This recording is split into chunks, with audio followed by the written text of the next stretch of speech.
Hey guys, welcome to another video. This is Love on the Peacock Express. The intro is you get to be on a train and solve a mystery with a bunch of really hot MILFs. So how could I not play it? Let's jump right in. What is your name? My name is Abby. Oh, I like this music. A light breeze slips through Kite Station as the Peacock Express pulls up on the tracks. This late in the summer, it's starting to cool down, and I'm grateful for my jacket. That's not going to stop me from going on vacation. I've been waiting for months. Please line up for the train in an orderly fashion. The conductor will take your passes one at a time. Despite her request, the crowd surges forward, jostling me into the very center. Dodging bags and wayward elbows, I squeeze my way into the actual line as the door to the train slides open. It's a full week trip from start to finish, weaving around the country with stops in half a dozen major cities. For once, I can kick back and take the ultimate scenic route. Oh, hello. She kind of looks like a sexy vampire. Tickets out, darlings. We have a lot of you to get through. The conductor fills the doorway with a burst of flair and color, her rich red uniform lined with gold. She winks when I catch her eye and heat rushes up my face. It'll be a while before she gets to me, though. You're first in line, miss. She's cut off by a ticket being shoved under her cheek. Blah, blah, underneath her chin. The woman in front is tall, silver and sharp as polished blade. If you would. Oh, I like her. Of course, ma'am. Wouldn't want to hold up a VIP. A bright smile from the conductor goes unanswered, and once she's ripped off the tab of the ticket, the other woman vanishes inside the main car. Next! I scoot a couple of steps forward when there's a gap in the line, only to hear the conductor grunt with effort as two large, canary yellow suitcases are urged right into her hands. Oh, knockout femme. I love that.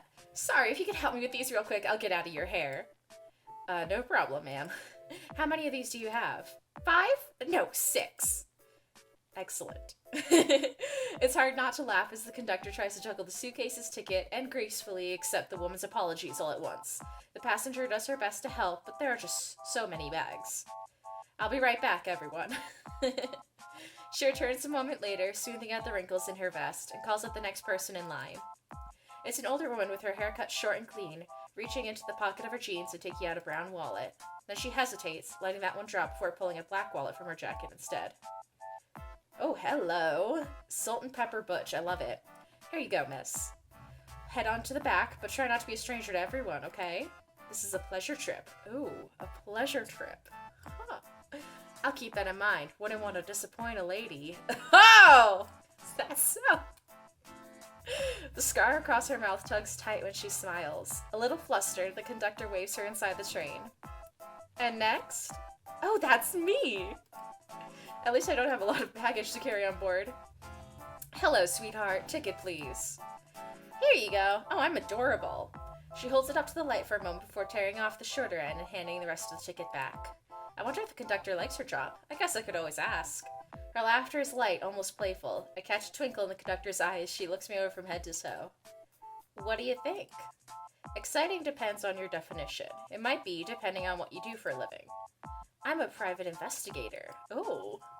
Like the classic type, sniffing out clues, poring over files in my tiny office at home. I don't have enough cases to hire a secretary, though. Hopefully I will soon. I'd love to be a private eye. Are you now? Interesting. Then shouldn't you know whether or not I like my job? Sharpen your eye, gumshoe. I dig it. Am I supposed to... Ah! Okay. Hat? That's funny. The symbol on her hat doesn't match the one on the outside of the train. Not enough to make everything match, I guess.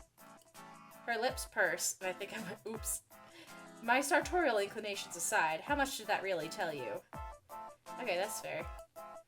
She's definitely teasing me. That could mean that the conductor really does like her job, or she's being snarky to call attention to the obvious. Either way, she's pretty and a little older than I expected at first glance. I would say, I think you like pulling my leg.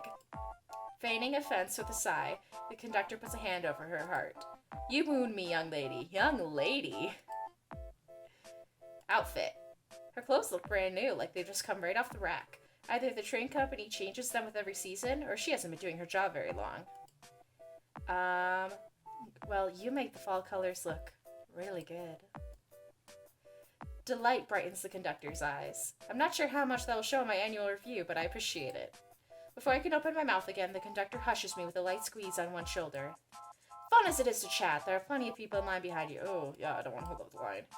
And I'm afraid your ticket wasn't an early bird reservation. No assigned seat. What does that mean? It means you have to choose who to share a car with. The whole passenger manifest is a mile long. How about you make my life a little easier and choose from the 3 ladies that already came on board? I'm sure they're all made for charming company. She holds out a trio of tickets for me, and I take a closer look. Y'all already know who I'm going with.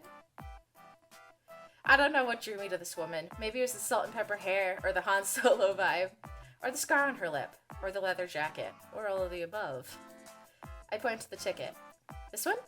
The conductor smiles at me. I wonder if she finds something funny. I see.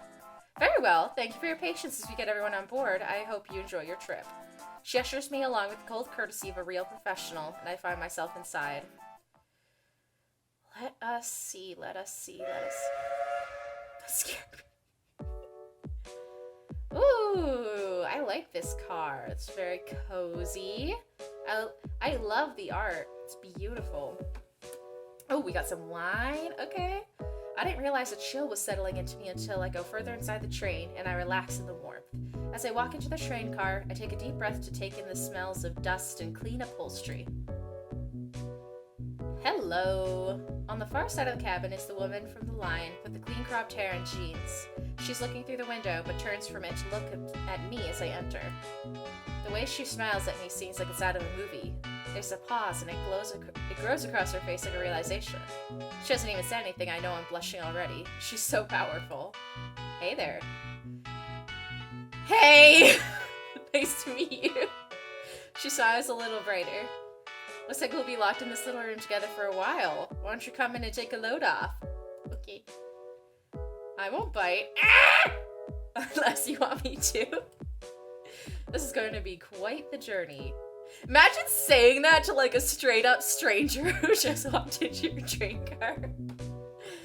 She moves past me to the entryway to give me space, and I drop my luggage onto my bed. When I sit down on it, I see that she hasn't stopped looking at me. I'm Victoria Rook, but please just call me Vic. Okay. Victoria Rook just doesn't sound as good. I like the name Rook. It's interesting. I'm Abby. I hold out my hand to shake hers, and instead she bends over to kiss my fingers. Oh, wow. The pleasure is mine. I'm glad you showed up. I was afraid I'd have to go this whole journey alone. Some good company can make all the difference. You know what I mean. Let's get to know each other better. What do you do? Well, Vic looks cool and rugged. She's very friendly. It's difficult to keep from smiling back at her. Almost as difficult as it is to keep myself from blushing. I'm a private investigator. For a moment, Vic's demeanor shifts. I've surprised her with that, so much that it takes her a moment to wipe the expression off of her face. Suspect. If I hadn't been trained for this sort of thing, I might have also missed the suspicion that passes over her before she relaxes back into a smile. Like in the movies. She keeps talking like I didn't catch her off guard for a few seconds of awkward silence. Should I bring it up? I'm gonna ask about it. You look surprised for a moment there. Are you alright? Oh, yeah, sorry. Just Well, okay. Vic smiles back in place now. Whatever she wants hidden remains that way. So where are you headed, Miss Detective? Nowhere in particular. I'm on vacation, so I thought I'd travel around, take a train for the scenic route. That's a good idea. Take advantage of your youth while you can. I guess that means you have no commitments tying you down. She winks at me for that one. Maybe she's just doing it to make me blush, but I'm going to just pretend it isn't happening. Well, not really. I travel around a lot for jobs. Other than that and my sister, I don't have any commitments. No significant other, if that's what you're asking. No boyfriend? No! Girlfriend? Not yet. Yet. That could change. Vic smiles, wise and all-knowing about the meaning of my tone. She's been reading me like a book this whole time and telling me nothing about herself. What about you? What about me? Where are you going? What do? Do you have a partner? I'll tell you what I have. I have a ticket with my name on it for a long train ride with a beautiful woman. Oh, Jesus Christ. I can't let her get out of this. So do I. Vic's eyes light up, like I just picked up a racket to her favorite sport. I feel like there's only like 2 sports that use rackets, but okay. You're not going to bore me by letting me just talk about myself the whole time, will you? I know all about me already. Vic laughs. Fair enough. I'm heading home from a trade show. I run a motorcycle repair shop there, so I gotta get out and schmooze with the corporates here and there. I prefer classic bikes, but sometimes you can get to know people who know where to find older parts that haven't been in production a while. Wow. She does seem like the type of woman who would ride a motorcycle. I'm not sure she could be much cooler if she tried, but she keeps raising the bar. Whoa! Do you ride? No, but I always wanted to try it. I've been on a motorcycle like twice in my life, and both times was terrifying. It's the best. You should get someone to teach you. Anyway, Vic leans against the window and fidgets her fingers. I wonder if she's a smoker. I've got a daughter back home, Maggie. She's turning 18 this year. This comes as a surprise to me. She seems like such a rugged, independent woman. According to Vic's expression, my reaction is obvious on my face. I know what you're thinking, that Vic seems more like a drifter, they'll love him and leave him type, right? There wasn't any marriage, no romance to it. One day it was just me, then it was me and her. Sometimes in life, these things just happen. I wouldn't judge anyone for doing it different, but slowing down with her was the best decision I ever made. Aww. There's a sentimental distance in her gaze and a warmth in her tone. She said, I could tell you really love her. Vic smiles, but she also seems embarrassed. Yeah, I do. I miss her when I take these trips, so I appreciate the company. You mentioned you had a sister. Are you close? I think so, although our relationship is a little unusual. Our folks run around, so I did my best to take care of her on my own. So you got to be her honorary mom. Well, I try my best. I'm not sure how much responsibility I can take for her growing up, but she's great. I bet she is. Raising someone is a learning experience for you as much as it is for them. Eventually, you have to let go and just hope you made the right decisions and believe in them to be their own person. Maggie's off to college soon, so I have to keep telling myself that. Vic laughs, but I understand her uncertainty. What's she going to study? She hasn't decided yet, but I've been trying to suggest she go into engineering. Maggie's learned a lot from me about bikes and engines, but she's a smart cookie. I'm sure she'll do well wherever she wants to go. The warmth in her voice when talking about her daughter is contagious. She smiles at me. Oh my god! Sorry for getting all sentimental on you after we just met. I don't mind. I'm just happy you opened up to me. Please wife me up. You're a real gumshoe. You know just how to get what you want. Consider me charmed. Ah! But now that you solved the case, can you get the name? Ah! While I'm busy being flustered, Vic gets up and opens the door to the train car to go. I'll be right back. Ah! With that, she's gone, leaving me alone in the train car. I stare out the window and watch as the countryside rolls past. I can't remember if I saw grease on Vic's fingers or under her nails. When she passed me earlier, she smelled lightly of tobacco in the countryside with none of the tang of metal. Is she telling me the truth? Well, okay, but like, she's been at a show, not like working at motorcycle. She's probably taken a shower. Like, I don't know. Never mind, I'm on vacation. I'm a complete stranger on a train that she may never see again. Vic doesn't owe me the truth. Vic can lie to me if she wants to. There's no reason to suspect that any danger will come of it. It's my vacation and it's time to learn how to relax, damn it. Yeah. See, ever since I got these anti-reflective coating on my lenses, it doesn't work the same when I try to do that. I lay back in the bed and watch the clouds go by through the window. Now and then a power line or a tree cuts across the panorama. That sounds really comforting. I've never been on a train where you have to... What? That's a weird face. Just as I start to wonder after Vic, she returns. I see her expression shift into an easygoing smile when she catches my eye. Hey there, did you miss me? More than you know. I was starting to wonder if you got lost. Vic laughs once and nearly loses her smile into a grimace. I nearly did. You wouldn't think it easy to get lost on a vehicle that's a straight line. Anyway, where were we? I think you were about to tell me more about your sister. Sure, she just graduated from high school, so she's around the same age as your daughter. I talk about my sister a bit, sharing little information of value while I watch Vic. She looks at the bed as if she considers sitting, but she doesn't. Instead, she leans against the wall of the cabin. She's really into programming computers. I don't understand it, but I'm glad she's found something that makes her happy. I had to get her to make me an email account. How do you not know how to... Never mind. When I stop talking, Vic doesn't notice right away. She simply rests there, her eyes closed, and a telltale pinch between her eyebrows. I count the seconds off of my fingers to see how long it takes her until I run out of hands and feet. Vic.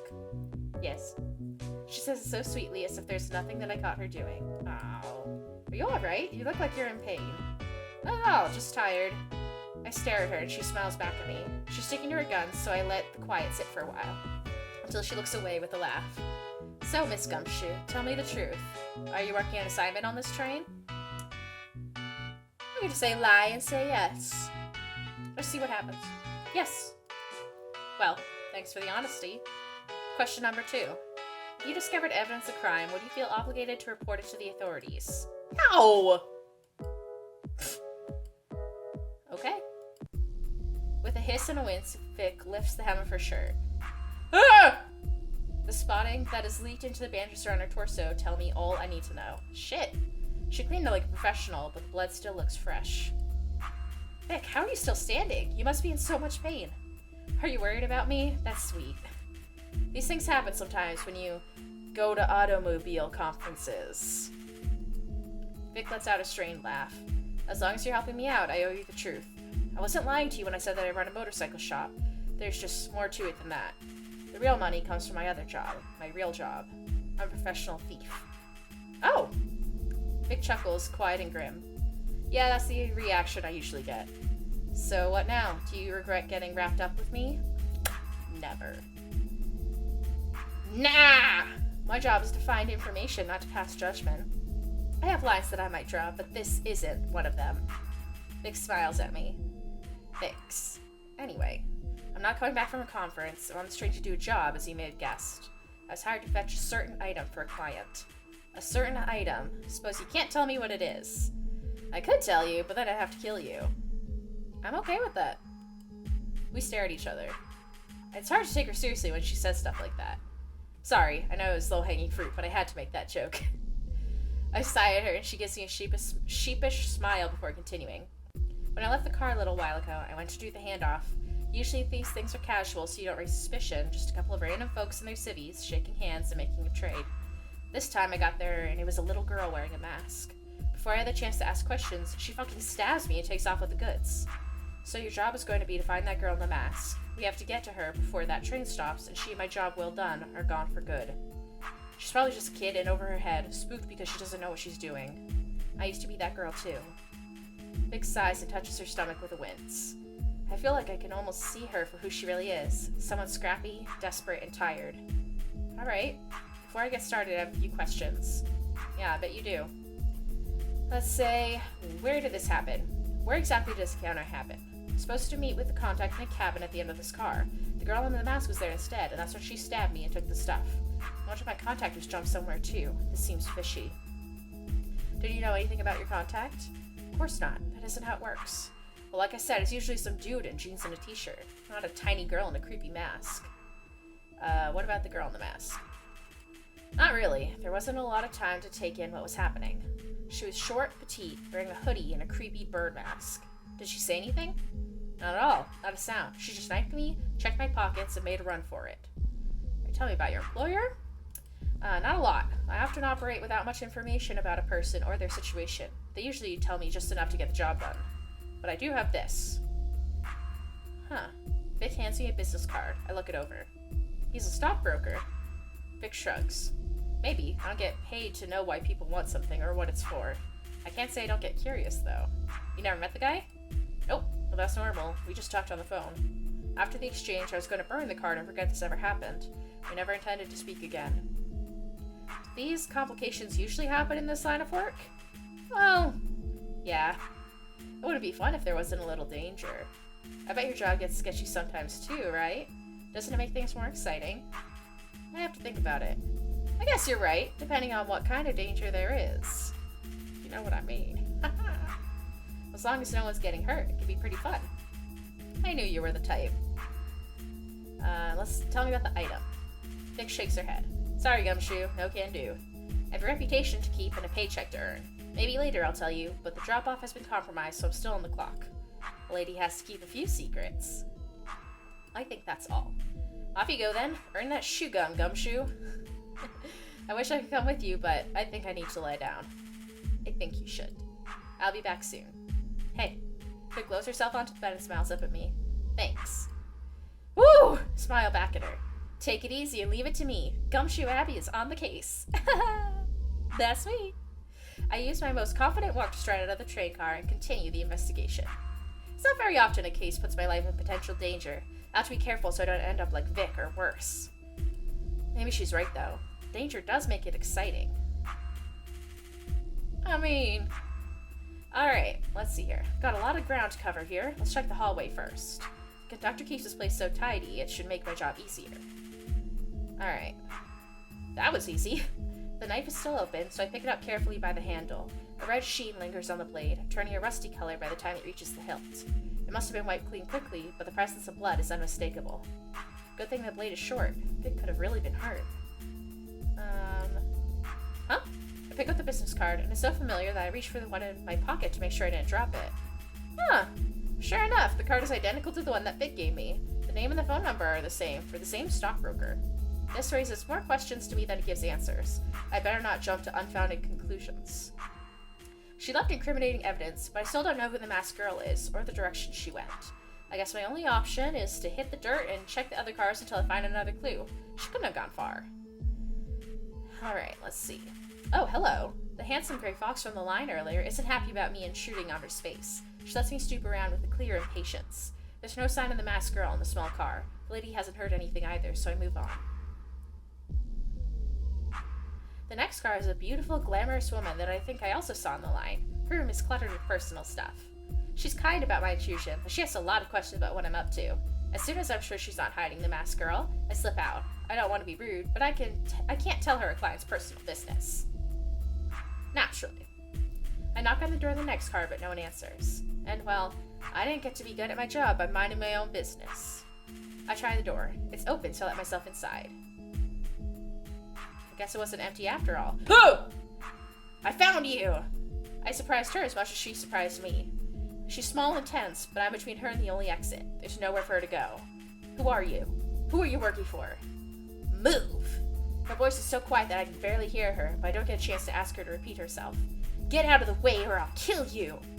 Wow! I'm so intimidated. I'm face to face with the girl who stabbed Vic. She's cornered and dangerous. I have to be careful, but I have her knife, so... Oh, that... I'm so smart. I have your knife. Does she have another weapon? It's not that easy to kill a person, and I do know how to defend myself. Maybe I do. You don't sound very confident. The girl deflates as I call her bluff. So what? You a cop? You gonna turn me in? You don't look like a cop. She still has her guard up. She might take off the moment she has the chance. That's because I'm not a cop. I'm an investigator. My job is to get answers, not to throw you in jail. As for turning you into the authorities, I haven't decided. Why not?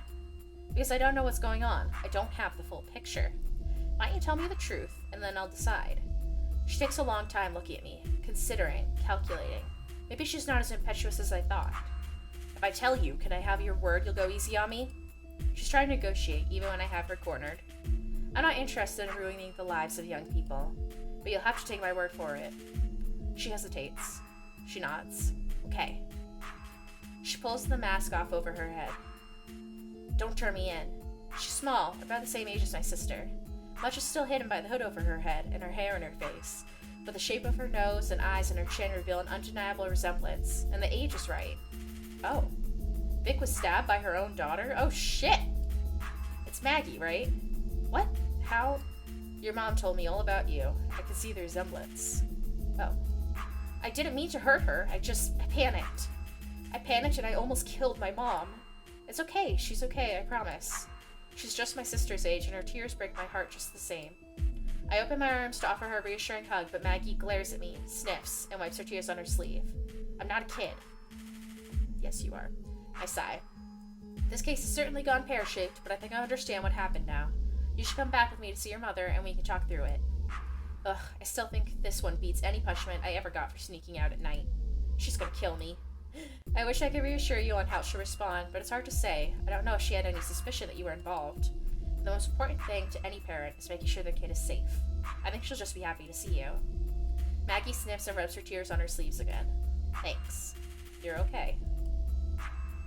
Yeah, I am okay. I smile at her. The hardest part of my job is done, but the confrontation that Maggie has to face will be difficult for her and for Vic. She's taking on the challenge bravely because she knows it's right, even though it's hard. I'm so proud of her. Aww. Thanks. Let's get going. Alright. Here we go. I enter the train car I share with Vic, alone at first. She's lying down and resting, but she opens her eyes to look at me when I come in. Our sleuth has returned from the scene of the crime. Did you find anything? You could say that. I found your attacker, but this may come as a shock to you, so don't get up. I gesture Maggie into the room. Maybe it's just my imagination, but I feel like Maggie's a little bit too close. It's like she's taking shelter beside me. I can't blame her, so I try to be the coolest adult that I can be, because I'm a cool adult. Maggie? Yeah, it's me, Mom. Vic is quiet for a while. I can only imagine the things going through her mind. I'll stay out of it. Maggie, what are you doing here? What are you doing? I don't understand. Maggie looks to me for help. She was so strong in coming here, but facing her mother after her mistakes is still a terrifying thing. Okay, let's go over events step by step. No, wait, there's something I have to know first. Maggie, you're here on a job, aren't you? Yeah. Was it to kill me? No! They're both quiet for a while. Maybe I can shed light on it. I have the weapon here. It's just a small pocket knife. It's not really meant to cause damage, which tells me... Maggie's intentions weren't violent. I think that this was just something Maggie had in her pocket when she encountered you. If it was a hit, the client would have supplied her for that. It's true. So, what we can intuit from the incident at the drop point is that the stabbing was an accident. So the real assignment for you, Maggie, had to do with a stolen object. Am I right? Maggie nods her head, probably too ashamed of what happened to speak up. Will you tell us about what you were hired to do? I was supposed to intercept the drop point. I knew that two people were meeting up to exchange something valuable that was hot. Stolen. So I got it and delivered it to a different connection myself already. Who's your employer? I don't know, some guy. We just talked on the phone. Given the look on Vic's face, I suspect she's catching on. Maggie digs around in her pockets. I thought I had a card. I was supposed to call him. Was it this card? I show Maggie the business card that I found on the floor in the hall. Vic stares at it too. Yeah, this guy. Why would a guy who sells houses care about stealing stuff? Honey, he's a stockbroker. That means he sells shares, like in Wolf of Wall Street. If the mark is a key to a corporation, their assets or their plans, their value could drop. He could stand to gain a lot of money. Oh, okay. Vic, you must know what this suggests. Vic nods. He played me. Is it really possible that he doesn't know you? In my experience, this kind of stuff is the work of someone with a grudge. No, it is possible that he has no idea about either us, or even that we're related. I bet this was all just a ploy so he didn't have to pay me once the job was done. Instead, he could just pay Maggie, who's a rookie, and a much more affordable hire. We both look at Maggie, who's considering our conversation in silence. I do have a question for you, Mags. Yeah? Maybe this is stupid, but did you know that it was me you were going after? Did you do this to take something out on me? This brings Maggie back into her guilty silence. Must be more complicated than a simple yes or no answer for her to hesitate like that. I think Maggie didn't know. I think when she saw you, she panicked and attacked precisely because it was you, not a stranger. But I'm no mind reader. Mags, is that true? Yeah. Maggie wipes her nose on her sleeve. I didn't mean to hurt you, Mom. I made a mistake. After I ran and I hurt you, I thought, what would I do? What would I do if I killed my mom? Maggie blubbers into the sleeves of her hoodie, her words becoming unintelligible. Vic scoops her daughter into her arms to console her, rubbing Maggie's back and murmuring sweet nothings. Aw. With a pang, I miss my sister desperately. I miss my sister. Tomorrow's her birthday. For now, at least, I think things will be okay with these two.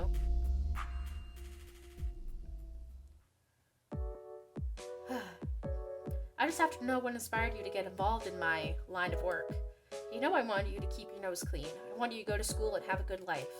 I did the dirty thing so I could make your life better than mine. So why are you doing this? Why would you choose it? I don't know, Mom. I don't really know what I want to do.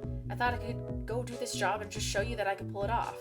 Then maybe you'd let me be involved in this part of the family business too. Vic pauses, thoughtful. Well, I'll think about it. You did sure just swindle me out of my paycheck. Hell yes, I did. I think we should go talk to this guy about how you were underpaid for the dangerous job you just pulled off. There was blood involved in everything, even if it wasn't your blood. Do you mean divine retribution? That's exactly what I mean. I wonder what would happen to his J job if people found out what he's doing on the side. Vic looks at me, almost like she just remembered I was there. I smile back at her. Well, let's not commit to any plan until we get somewhere more private. Train walls have ears, you know. Oh, right. Well, Gumshoe, you solved the case and found our crimes. Are you going to turn us in? Well, the stolen item is long gone now, so what would I even bring you in for? I can't even prove anything happened at all unless you want to press charges yourself, Vic. A look of worry crosses Maggie's face for just a moment, but Vic laughs it off. You mean this? Just an embarrassing incident involving a vending machine and a stuck package of gum. You're gonna have quite the scar to write home about. It's fine. Chicks dig scars. Ah! Oh my god. I need to have a tea. You can find me in the dining car when you're done here. Maggie looks like she wants to disappear in a huff, but she stops at the door to look back at me. Thanks. And then she's gone. She's a good kid. Yeah, I did the best I could. I always believed that. Vic heaves a sigh and scratches at the back of her neck. I always tried to keep her away from the illegal stuff, but there's only so much you can shelter a kid from. Eventually she catches on after Uncle Jay goes to prison for a few years and after she watches you stitch up gashes in the bathroom. When a kid sees all that and sees the high after job well done, I guess it can look like something romantic and cool. I mean, not that it isn't those things. Maybe I could have been more honest to give her the whole picture so she could see what kind of danger she'd be in. I just didn't want her to see what kind of risks I took for this line of work. I didn't want her to be scared that I might not come home. I wanted to be scared about that enough for the both of us. I didn't want her to worry about anything. If I could keep everything going with just money from the shop, I would have done it. I just couldn't. Vic meets my eyes. What about you? Do you respect me less? Do you think I'm rash? Do you think I'm irresponsible? I think you did the best you could. I think you're doing the best you can, even now. Vic smiles at me. It has a little something extra in it that didn't before, although it's hard to tell what that is. Thanks. Seriously, thank you for everything. Have you ever thought about crossing the floor, getting up to some trouble with a renegade on a motorcycle? Ooh, mama! I can't say I've entertained that particular fantasy, but it does sound pretty tempting. Vic takes her time and stands up, one arm on the wound on her stomach. Hey, how are you feeling? Vic shushes me as she climbs to her feet. She walks across the cabin and leans against the wall next to me. She leans in just a bit too close, sending my heart hammering in my chest. I can hear her breath quickening. Ah, hi. This is usually very sexy, I swear. Under these circumstances, it's just excruciatingly painful. I think I'm beginning to see through your charms, Miss Rook. I'll have to make up on my lost reputation later. Although I could use a new partner in crime, in which case maybe it could be sooner. In spite of her wounds, Vic leans, shadow cast over me against the wall. She smells lightly of tobacco in the countryside. I let myself lean into her, carrying my own weight, but resting my body against hers. I wish I could, but I'm on vacation. If I pick up a new job while I'm away, my sister will kill me. Vic laughs. Fair enough. But here, just in case. Vic shows me a business card of her own, for her motorcycle shop, and tucks it into my jacket pocket. You can call me if you ever decide to go for a career change.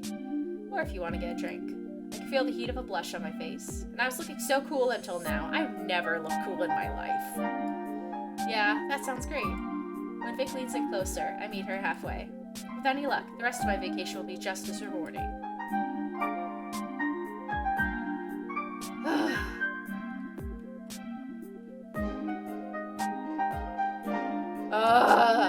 That was so good. Oh my god. Everything I hoped it would be and more. That was Love on the Peacock Express.